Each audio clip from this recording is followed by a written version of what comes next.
So I'm using 1, 2, 3 and Away because I now own the publishing rights, the print rights.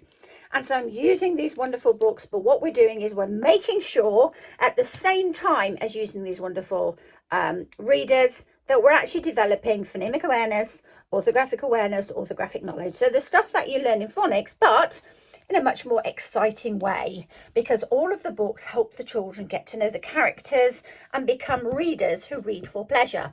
So yes, they're getting the phonics, but they're also getting developing a love of reading because they love the characters. So first of all, we introduce reading through play. We're using the picture books, like How the Blue Hats Came to the Village with Three Corners.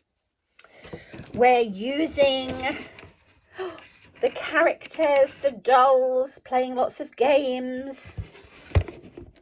We're going to start with the pre-readers. Now, I don't know about you, but I like to hold books. That's why I'm getting all of these republished. Unfortunately, it's costing me an absolute fortune, and I am not a wealthy woman.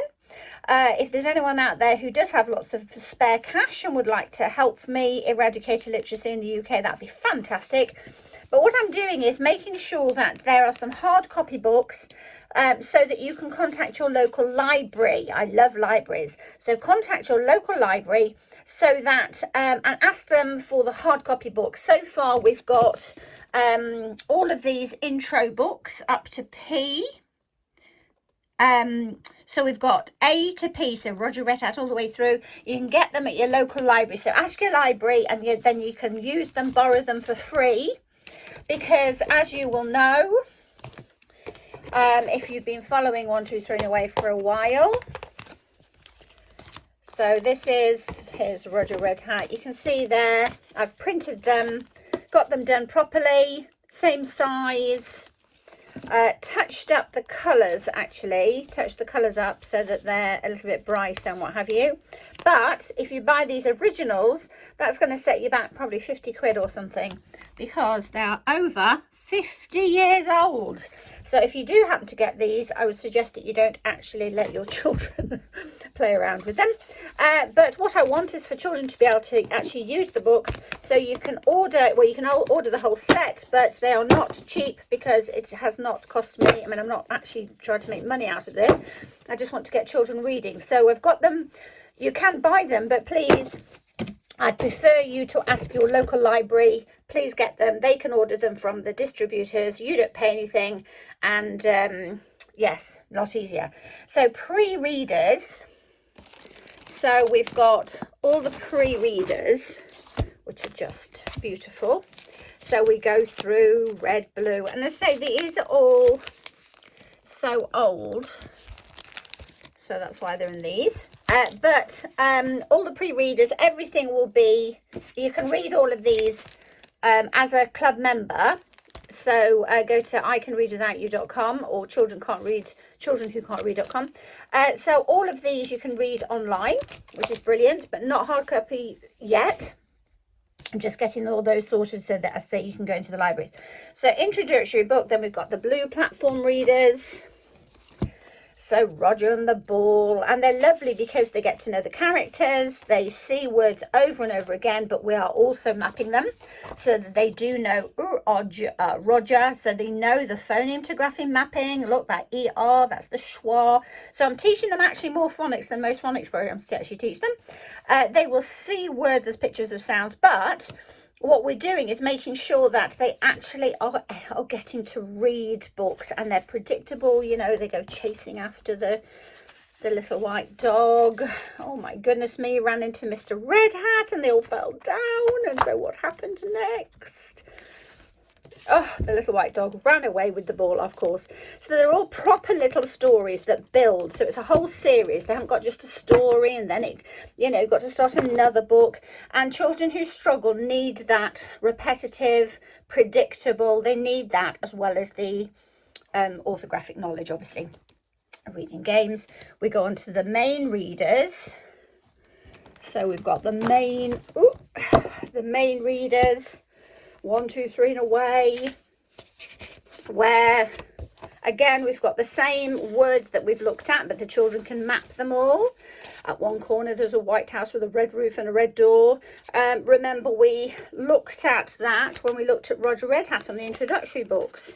Where does Roger Red Hat live? He lives in, oops, he lives in, did this with Luca this week. Red Hat's house was white, a red roof and a red door. So none of this is new. This is all repeating, you know, but as we build, we actually get to read stories and the books become a bit longer. So we had Roger Red Hat, we had Billy Blue Hat. Well, now we're bringing them all together. Beautiful illustrations. We've got Jennifer Yellow Hat. Oh, sorry, I got them on the wrong order. Jennifer Yellow Hat and the old man. So it just builds, look, the old man builds so beautifully, which children love. And of course, like I say, we've got, you know, Roger Red Hat. We've got all the characters. So next week I'm meeting with someone to hopefully get those actually made again so that children can play with them. So you don't have to worry about, oh goodness me, we can't play with them because they cost too much.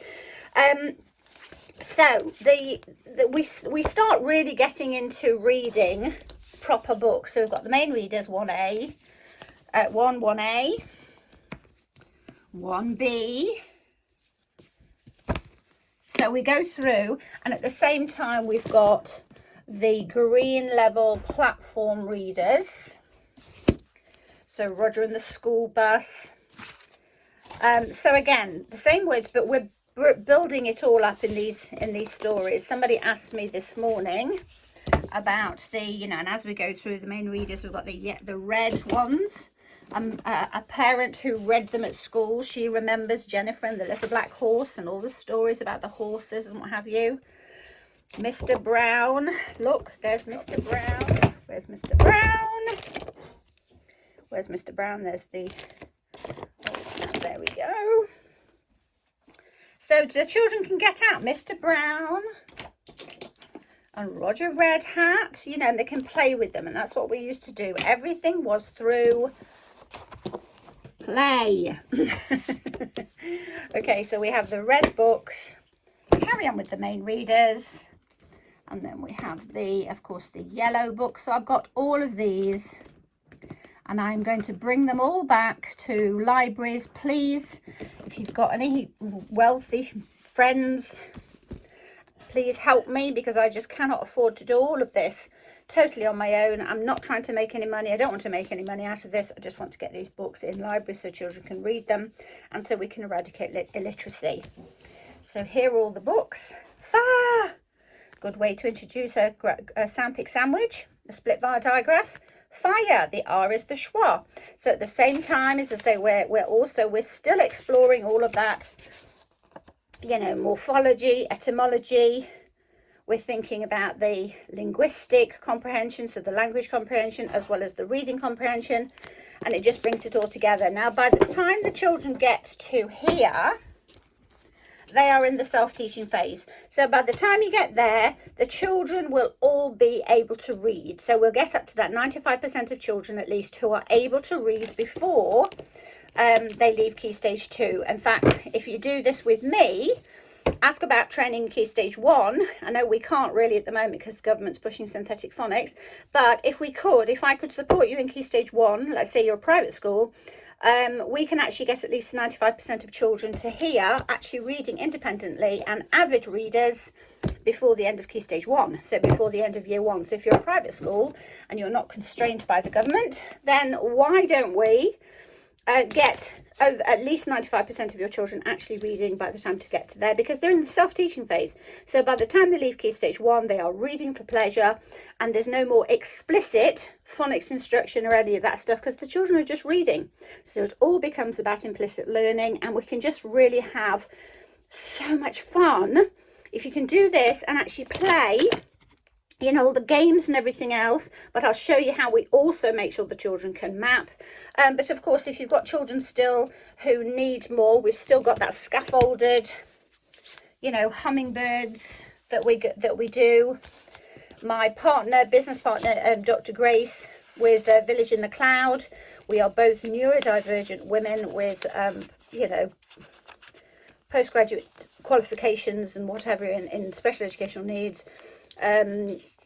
Grace has joined the British Dyslexia Association. So we're both avid, you know, teachers, parents. We have lived experiences of being neurodivergent in the UK system. And we are absolutely passionate about making sure that every child can read, but read for pleasure. Anyway, Dr. Grace, when we first were sort of talking about these, she was going, oh, I never got onto hummingbirds. She's dyslexic. She never got onto hummingbirds. She was so disappointed that she never did, because she really wanted to be actually reading these. But once they get to there, as I say, most children, she would have done if she'd been also doing the the orthographic awareness, phonemic awareness. She would have got to there. But yeah, so I'm really excited about it. I hope you are too. And if you have anybody that can help us to achieve this, please, please, please get in touch.